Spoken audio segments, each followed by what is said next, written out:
Thank you for watching BlaXit. Please subscribe to our channel BlaXit, smash that like button and share everywhere. So, BlaXit Family, BlaXit Family, BlaXit Family. I'm here in the BlaXit and Code office here in beautiful Bigelow in the smiling coast of West Africa. I'm your host today, and I'm Nyancho Kajabi, aka Juliet, and also the CEO of BlaXit. And if you're new to BlaXit, BlaXit is all about your exit from the West to the best. That's right, coming home to our motherland, the place where we belong, our origins, the beautiful, beautiful, beautiful smiling coast of West Africa. And we are here today in the Gambia. And I am joined here today by, I think, a future leader, future politician, actually, I must say. You might listen, I see it. Yeah, I'll call it as I see it, okay? Future politician and philosopher. Yeah? That's what I see you as, an educator. Good day to all those watching us and to the BlaXit family. Welcome home, everyone. We would love to receive you in the Gambia, and those who are already here, we're glad to have you back to our motherland. And I'll take the last bit of it. I would love to be a philosopher, an educator, as opposite to be a politician. Well, tell everybody who you are. You've been on BlaXit before, but not everybody might have seen you, so tell everybody who you are. So, I am Tony F. Mendy, a law student at the University of the Gambia. I'm a content producer and editor at the iGambia Pan-African Media Platform, and also right now the president of the Pan-African Students Association in the University of the Gambia. Say that bit again. So I'm the president, the newly selected president of the Pan-African Students Association of the University of the Gambia. So this is the first time that we have a Pan-African Student Association in the university, and I'm lucky to be the first president of the association. Fantastic. I'm so proud of you. Well done. High five. Thank you. Well done. It's been a while, so it's beautiful being with you today again and having a lot of beautiful conversations. Yeah, we always do. And the last time actually was yourself and Usman, wasn't it? Yes. And we were at Club Envy in Fajara. Yes. Yes.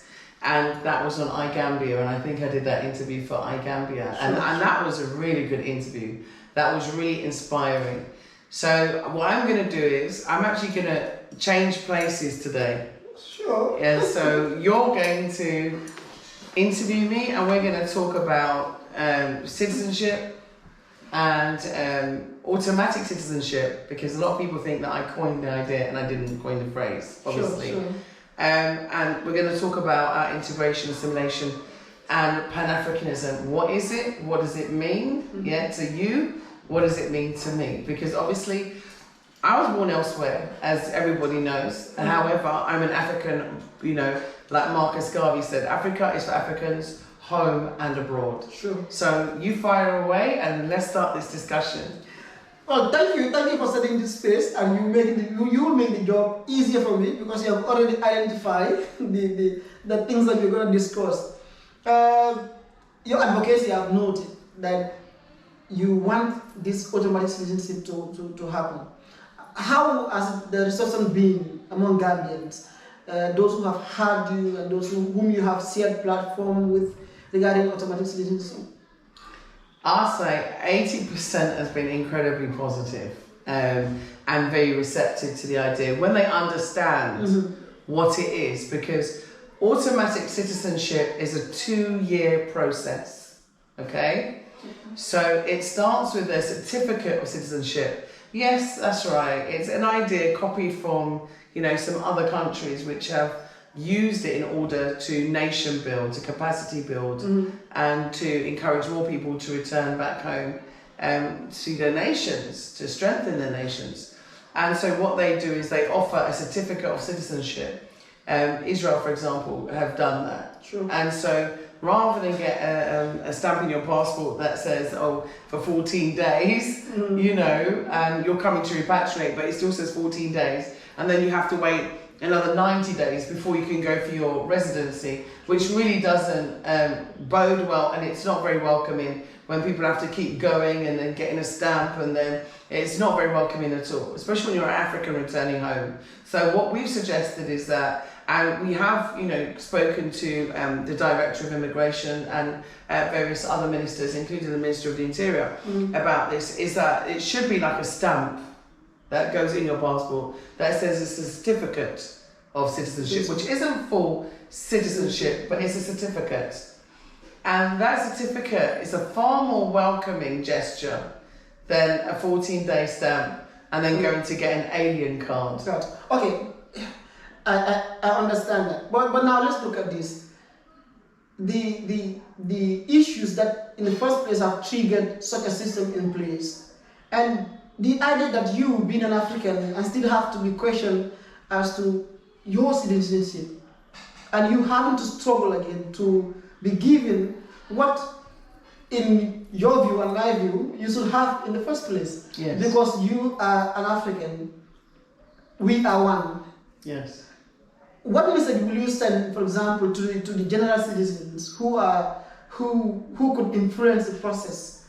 What message would you like to send them to understand that you and I are the same? Real. What message would you want to give them? Well, I think the message, I mean, you heard the sigh, right? You heard the sigh. The sigh is because we are one. Yeah. Yeah, we are one. As one we are many, and as many we are one. And I know it's maybe a hard philosophy for some to grasp. Yeah? The thing is, what do you mean as one we are many and as many we are one? What are you talking about? What I'm saying is that, you know, we are one people. There are many of us.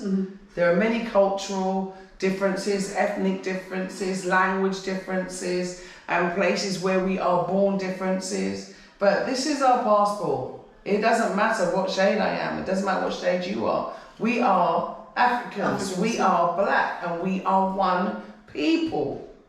Right? Every other nation, right, puts their race first.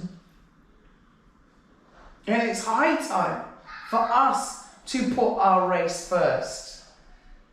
And part and parcel of putting your race first has to be unity.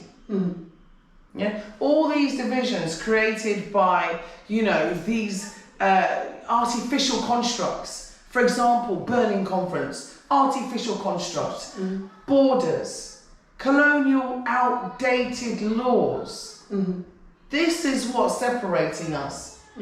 Because you're speaking to me in English. I'm speaking to you in English. You're speaking the colonizer's language. I'm speaking the colonizer's language. And we're communicating. How I wish I was speaking in Mandinka, Jollof, Wolof.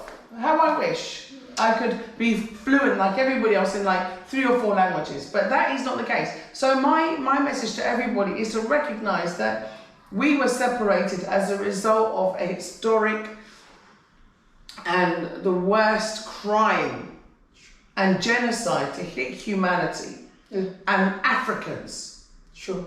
Right? This is the worst crime in humanity, and this has happened to us, and we are a special case. There's no other people like us on the earth that has gone through what we've gone through and are still going through what we're going through up till today.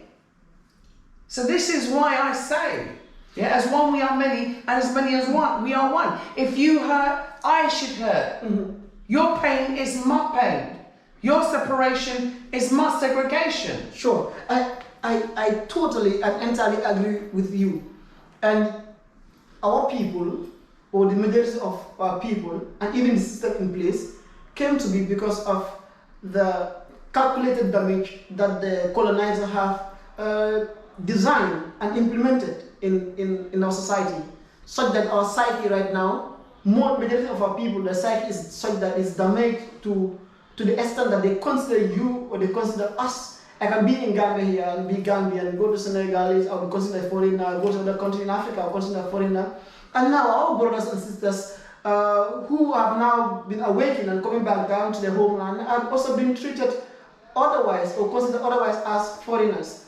And you will note, this is a comment, not a question this time around, you will note the reason why this is happening is because our psyche has been dealt with seriously by the colonizers. Yes. And in the process of reawakening the African, don't you think we should target the minds and intensify the advocacy to make sure that they are reawakened without really causing disunity among us? Well, I think firstly, right, propaganda is real, okay? And it was used in World War One, used in World War Two, okay? And propaganda has been used against us, yeah, in order to create this unity and division, okay? That's why we've had wars, internal wars, there still continue to be wars in Africa where we fight among ourselves. Sure. And those wars are, once I listened to a commentator who said in every black glove you see there's a white hand in it. So there are always external factors that contribute to fuel such disunity among our people. That has always been. That will always be, unless we collectively, as a future generation, realize that. Yeah, realize it and put a stop to it. The problem is we have, I'm sorry to say, but we have white savior syndrome. Yeah, we also have post-traumatic slave. Yeah, we also have self-hate. Sure. Yeah, we also have long-term post-traumatic trauma. Yeah, we have colonial damage. We have miseducation. Right, we have influences imposed upon us that are not naturally from us. Sure. So, you know, with all of these different factors that are constantly being churned out, constantly being impacted on you, and then you have the media that are then, you know, help to perpetuate the same misinformation and misguide us. Sure. Because that's what we're doing, we're being misdirected away from ourselves. And so, when self-hate gets to the point that you're bleaching out your skin, yeah, we have to wonder what is really going on within. The minds. Yeah? And so the mind, everything starts in the mind. If your self-perception of yourself is negative, you are not going to love someone else that looks like you. Not at all. And I think, Frank, there's no better author who did really examine this psychopathological effect of colonialism or social colonialism and racism on Africans and in white skin, black skin, white marks. You have read it. He really did examine this to a great point. We are brought up as Africans to hate ourselves. Everything connected to black is being made negative, and no, we grow up to manifest that self-hate without realizing that we are really hating on ourselves. And like you said, we go around bleaching our skin, we attribute everything good to whiteness, and now, at some extent, really, we will come to realize that really we cannot be who we are not. That is, we are Africans. And the struggle continues for us to really come to understand that we are being dealt psychologically and no more physically like they used to do before. That like they collected they chained our forefathers and took them abroad. Now they are dealing with us psychologically. And here you are, your advocacy seems to just place the need for us to be awakened. Yes. And you talk about them using the media. Don't you think it's very necessary that we have Pan-African TVs, radio station in place? Don't you think it's necessary for BlaXit to have its own radio station, its own television, whereby we will get to our people in the local languages in any medium possible to put to them why it is important that we are who we are as Africans, instead of trying to embrace other cultures and identity that will not really, never really fit us. Yeah, I mean, totally. I think having a Pan-African channel or a satellite even that can beam, you know, why don't we have a Pan-African satellite and have our own Pan-African channel? Yeah. I know that it's been said before, and I know that there are satellites that have been put up recently in different countries here in Africa. It's the content though. What is the content? What is the content that is being beamed from these channels? What is the images? Is it still just, you know, really reinforcing the same negativity? Is it reinforcing the same historical wrongs? Is it reinforcing the same negative stereotypes? Is it reinforcing positive images of Africa? Is it reinforcing the positive images of Africans and our ideology? Is it reinforcing our historical spirituality and celebrating it as opposed to demonizing it? Is it reinforcing the wonderful accomplishments that we have achieved over the centuries, over the years? Is it reinforcing the beauty of our differences? Is it reinforcing the unity and the absolute benefits that come from working together economically? If I were to answer, I would say no. To a large extent, I would say no, because the fact is that if you want to sell news about Africa, it has to be negative. If it's not negative, it will not sell. And I have heard and listened to a prominent journalist in Gambia narrate his experience with one European news own channel, German, DW, and he expressed frustration. And part of the reason why he quit was that when he were news to them at that time, in the early 80s, everything that is not negative about Africa, in West Africa, that story is not a story to be given the space within the media to have that coverage. So it all has to be a negative story from Africa in order for it to sell. I experienced the same thing. I worked in England, and I had a stint on a program called Morning Glory on Sky, and I experienced the same thing. In fact, I myself also, you know, I left because, you know, even at one point, one of the major players involved in that program asked me if I would cut off my locks. What? Yeah.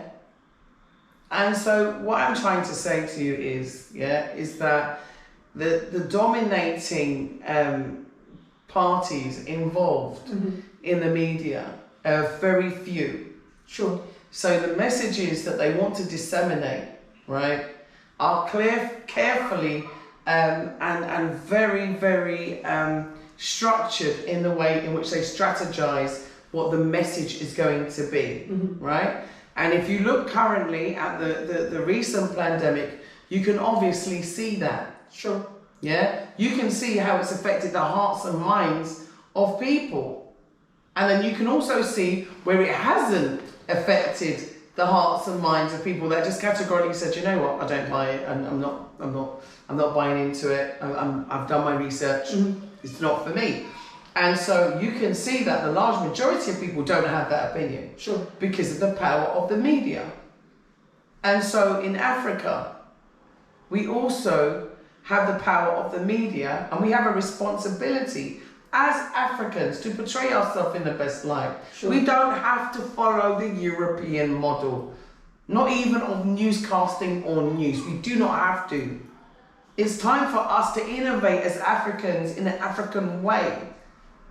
It's time for us as Africans to see things and to allow our perception, and our concepts, right, and everything about what we conceive, to be viewed through an African lens.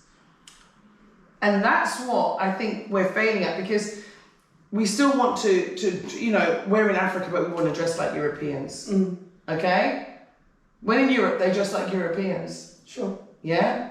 You don't see white women really going out wearing Afro wigs, but you see us wearing straight wigs to emulate the European. So, and it's about acceptability, because they've made it like, oh, that's the acceptable look. I'm not blaming anyone. Sure. Because at the end of the day, we're all psychologically damaged. That was the exact point I was gonna raise. Beauty is white. Let me say is whitewashed now. It has to be white to be beautiful. It doesn't have to be black. It doesn't have to be African. So you will observe, and before I draw my question, you will observe that in every facet of our lives, fashion, sport, spirituality, political system, economy, our social interaction, everything and anything that has to do with African way has been dealt with. So we are psychologically, like foreign police, we are psychologically dealt with to an extent that we will be lost, or our grandchildren will grow up and question us as to who are we? Are we a people that grow up without a God? Without a God? Are we a people that grow up without fashion, knowing what to wear and look African, this and so forth? So the damage has been done. And now what we should be thinking about, or the strategies that we should be putting in place, is how do we put up strategies to make sure that we correct that damage? We need to counter it. We cannot be overcome twice. We cannot be beaten physically or psychologically. So we need to correct that damage, and it begins with, for me, no better agenda than the Pan-African agenda. Absolutely. And you are in it. Tell me, how much is it important or relevant to have the young ones really take up this, for them to be taught, for them to be nurtured, to be Africans, Pan-Africans, appreciate the way they dress, they appreciate the way they live with the social interaction from day one? How much important is it? It's totally important. It's critical. We've got to a point where I think, you know, things have got to a critical point, and I'm concerned and I'm worried for the future. And the reason why I'm worried for the future is because unless we can identify and be proud to be Africans, the next generation are not going to be proud to be Africans, and they will not identify as Africans. Yeah, I've heard young Africans say to me, I'm a universal person, I'm not an African. So anything to move away from that identity. Yeah, regardless of if there are connotations about the word Africa or whatever, at the end of the day, this is a terminology that has been widely accepted and used by us, and we must embrace it. And so, yeah, we're at a critical point in time. It's very worrying, like I said, but one of the things we have to do is to re-educate our children about ourselves from a young age.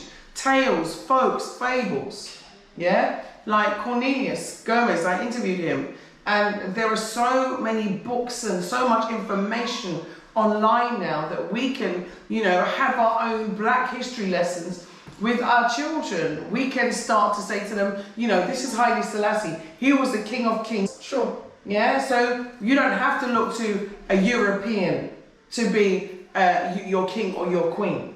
Yeah, we can talk about the Empress. We can talk about the Nzinga warriors. We can talk about our heroes. We can talk about Kimpa Vitae and what happened to Kimpa Vitae in the Congo, and how she was the first revolutionary to go against the status quo of enslavement. You know, we have our own heroes and sheroes. You know, we have the Harriet Tubmans. We have the Nat Turners. You know, we have the Pat Shots. We've got so many. We have the Dutty Bookmans.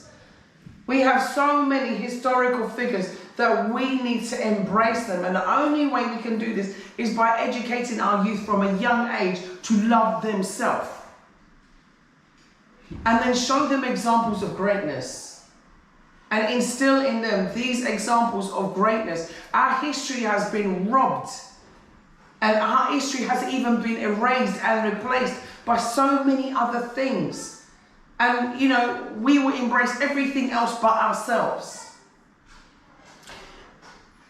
It's too sad. I got emotional sometimes listening and speaking about our current condition. And talking about our history, you know, if you examine our education system, let's say in the Gambia here, it is the colonial. It's the colonial, purely colonial education system. And at the time, it is evident that the colonialists were not interested in really giving the true education that the African needed at the time to liberate himself. So it was tailor-made, broken down to simplicities, so that Africans will be told that your grandparents sold your fellow grandparents with a mirror, or exchanged with them with a mirror. These are some of the lies that are embedded in our education system that we as young people are taught growing up. And now you grow up, you begin to question this. Is this really a reality? That even a dog that has a puppy, they would not allow anybody from outside to come and take it. Talk less of Africans. Nobody brings up a child to the age of 20, the lack of kunta kinte, fit enough to farm and engage in wrestling in the battlefield, which is our sport, and then you just one day just wake up and give the child to that grown-up man to the colonizer just in return for you to have wine or mirrors. But these are the things that we are taught in our education system. So if you examine it, we need an overhaul such that we will be taught the African history from the African perspective. Yes. We need to take charge of our education system. And we need to have that wide overlapping reform for us to be able to stand. And people like you, will you extend your advocacy for don't you think it's crucial that you extend your advocacy towards the education system? Absolutely. That there's a need for the ministers, those in charge of the education system, to have the overhaul of the education system, and in order to align even our development trajectory towards the African unions, so that we have that Africa for Africans and everything else that we needed. Listen, I agree. I mean, one of the things that I have done is I started a black book project, and the reason why I initiated this program was because of the fact that when I went into schools, I wasn't seeing any black books. And so I was very disappointed, to say the least, in looking at books that I saw, that were now banned in British schools, still being in schools in Gambia. So all they did was take the rubbish and then put it in Africa. So take the rubbish they weren't allowed, the racist, terrible books, that they weren't allowed to have there, and bring them here as charity. And they put everything under the guise of charity. So for me, I mean, this is one initiative, that I have personally embarked upon. And, I need more support. I need more books. I need more books. I need more books. And so I will put an appeal on the page right here, right now, that I need more books. We need more books. As a society, as an African continent, we need more books. We need more knowledge. Because a lot of knowledge is hidden in books. And unless we're reading, we're not going to understand, what's missing. Sure. And so I'd like to obviously, have impact with regard to educational policies and procedures. Of course I would. But obviously I also know my limitations here. So Sure. At the same time, it doesn't stop me from being an influencer online and sharing my thoughts. And as such, I would definitely say, when you go to France, you learn in French. Yeah? When you go to Italy, you learn in the Italian language. In England, you learn in the English language. When you come to Africa, why aren't you learning in your local languages? You go to China, they're learning in Cantonese, or Mandarin. So what is going on here? You see? Because the colonial language is still dominant. Sure. Yeah? And so they make their languages dominant, to ensure that they can control their economy and also their education system. And within that education system, they import knowledge that will keep people patriotic to who they are and where they are, and continue the system of ensuring that they continue to have that wealth, continuing and passing on from generation to generation, because knowledge is wealth. Sure. Yeah? And so this is where some of us, I think, should really, if we have impact in any way, whether it's a university like you, or in a school, or just passing through, you know, to share information. And one way to do that is to share the books. Yeah, and if we can, you know, have more language classes, so we can learn our, maybe it's Wolof or Mandinka, whatever language, you know, Fula or Jola, and we can learn the language in schools in England, yeah, or schools in America, yeah, in our own Saturday schools. And they can have the same in supplementary schools here. Then we can start to work together. Yeah, and there should be like one universal African language, just like there is one universal Chinese language, because at the end of the day, they might have 51 different languages, but they all choose and agree to use one. So Swahili will be a perfect one. Kiswahili. Kiswahili. Mispronouncing it. But even in that, for example, in our own setting in the Gambia, if you want to speak Wolof, Mandinkas or Jola, you don't need to spend a dime on that. If people voluntarily do it for you, we always available. If you want to learn the language, people will voluntarily do it for you, and that shows to some extent the willingness of the people to have their language in place instead of having us to hear. Right now, we are conversing in English. And the majority of the population here, even though they watch it, they will not understand what you and I are talking about. And that is a barrier. How do we get down there to the local languages and speak to our people in the languages that they understand about the issues that are really crucial to their well-being? You bring a translator like I do. I have to bring a translator wherever I go. But I mean, in winding up, in conclusion now, I mean, I don't know what question you want to finalise and end with, but how can people get in touch with you also about your Pan-African Association and so on? So share that information, but you know... with that one, we talk about that one. That will be a special day for that one. Okay. But for your concluding remarks or statement, let me ask, you have been in the Gambia for... You're a Gambian. You are back in the Gambia. Let me just say you've been in the Gambia. You're back in the Gambia now. Tell me, what is the most amazing thing? Most amazing thing that you will never forget, that you always keep in mind. Anytime you interact with Gambians, you move around in town, you carry on your businesses. What is that one special thing that always comes to your mind about this place? Oh wow, it's sharing food. I know it sounds like crazy, yeah. But when I sit down at a bowl and we participate in eating food, and I love eating with my hands. Yeah. So I would say I'm an expert at it, but I do like to try. And so, but sitting down and eating food, participating in that with my brothers and sisters, where we share a bowl of food together, it makes me feel totally included in everything, because there's no language there. We're enjoying the food. There's no discrepancy between who we are. We are all eating with our hands and enjoying the food. We are all getting nourished by the food. We are all participating in the same ritual of ingesting energy, and goodness and wholeness, and all appreciating what is in the bowl. Yeah. And I think it's that appreciation. And let me say this, and you know, sometimes the media there will misrepresent such a setting in Africa as poverty.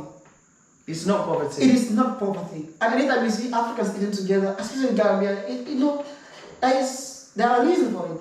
In fact, for example, we learn to eat, let's say 4 of us, 5 of us eat in one bowl. When the food, for example, is not enough or is not sufficient, for example, or one is more hungry than the other, and manifests to be hungry than the other, I will have to get up. For example, I'm the elder, and I will get to get up and allow my other siblings to eat. And there we grow up to have that empathy. and sympathy towards our fellows in society and so forth. And there is always that bond created. You know, I don't eat until my younger brother eats or everybody else is present. I have to wait for everyone to be present so that we eat together. So that caring and sharing develops there. Yeah. And it should be understood from that perspective and nothing to do with poverty. No matter how rich an African family is, everybody all still eat at the no matter how rich, we still eat on the same bowl and we share together, and that represents the true identity of who we are. It is not poverty, and it should never be taken to be poverty. It's true. So yeah, that's like I said, that's one thing that I have loved and enjoyed, as well as the food, of course. But that, and of course the warmness of the people here. And I say the people, I don't want people to think that I'm separating myself from anyone else. Yeah, it's the warmness of my brothers and my sisters that you have met that I have met here, absolutely. Yeah. But when I say the people, I'm talking generally. As coming into a nation. So, because I've flown to other places, and the warmness of the people wasn't the same. You understand? Sure. And so, definitely, I'd say that the hospitality and the welcoming is wonderful. Like I said, I just want an official welcome. You know, from. And that's you know good. how it is. And we're glad to have you. We're glad that you are back to Africa. Here is where you belong. We are back home. And as brothers and sisters, we're so much happy to welcome you back. And we're going to have a lunch. We're going to share a bowl soon. So thank you. It's always a pleasure being around you. Thank you so much. Maybe I should always be having weekends with you. I think so. It's always great. I think so. It's always great. We've got a lot to share. And I've got a lot to learn from you. Nah, from you. From you? No. Thank you. All right, we got a lot to learn from each other. Yeah, that's how we do it. Yeah? Okay, so BlaXit family, I want to thank you so much. That's Tony Mendy. Don't forget to tune into iGambia and also to watch this space with regard to his great career. And I know he's working in the National Assembly at the moment, so I want to wish you every success, and I hope you do learn from the experience there, because I'm sure it will guide you well moving forward in the future. And also, you know, I want to congratulate you on the first Pan-African Association at the University of the Gambia. I'm glad that you've made it. As a Pan-Africanist, I'm over the moon. And on the 25th of May, I will be there, and I'll be involved in the event. So hopefully filming it, bringing it to you live on BlaXit. And if you would like to support and help the channel, help our Pan-African Institute, as you know, we're going to build a Pan-African Institute in Bussorah, and I've acquired the land to do this. And next is we actually started to allocate where we're going to start building. So I was looking to do the borehole and so on and so forth. So yeah, it's exciting stuff going on, and I want you to be involved in that process. I will in any way that I can, and thank you. For me, it's a pleasure to be choosing to do what I am already doing, what I love to do. So every Pan-Africanist in the Gambia, every son and daughter of Africa in the Gambia, on the 25th of May, the African Liberation Day, we're gonna launch officially the Pan-African Students Association, the first of its kind in the University of the Gambia, and everyone is invited. And whoever can support in whatever way, you are welcome to support us, and be rest assured that we have tasked ourselves that we are the next breed of Africans that are going to take up the task of propagating the Pan-African agenda to the core. We're gonna take this up as a crusade to make sure that the African agenda, the Pan-African agenda, is lived, even if not by us, but by the next generation. So the spirit is high there, the willingness among my comrades is too high. If only you know what's happening there, you really know. Especially we have study session at night, and you cannot believe how everyone lives at home. at night comes there. Ladies and I'm coming next. Now, you know, I'm gonna come next, yeah? the passion is there. Sometimes you feel the emotion and you know, the frustration that we are in our current situation, and the desire is also there for us to change it. So the part of Do you feel my frustration? I do feel your frustration. I actually watched your film with the Father Network, and I felt it so. I felt so bad that an African brother is back at home and is being questioned as to who he is. And for me, I apologize on behalf of all of us. It should not have happened. It should not happen. We are a people. We are one, and it ought not to happen. Okay. So just accept this from me on behalf of everybody, that Gambians welcome you. You are not a foreigner. You are one of us as an African brother and sister. I'm the Pan-African Student Association of the University of the Gambia. With your call to have citizenship like all of us, if we as a people cannot give it to you, let us take ours out. For me, I can surrender mine for until unless all of us have it. Thank you so much. All right, thanks BlaXit family. That was wonderful. Bye-bye. Thank you. One nation, one Africa. Thank you, BlaXit family. Please keep watching and remember, follow your dreams. Purchase your tracks today.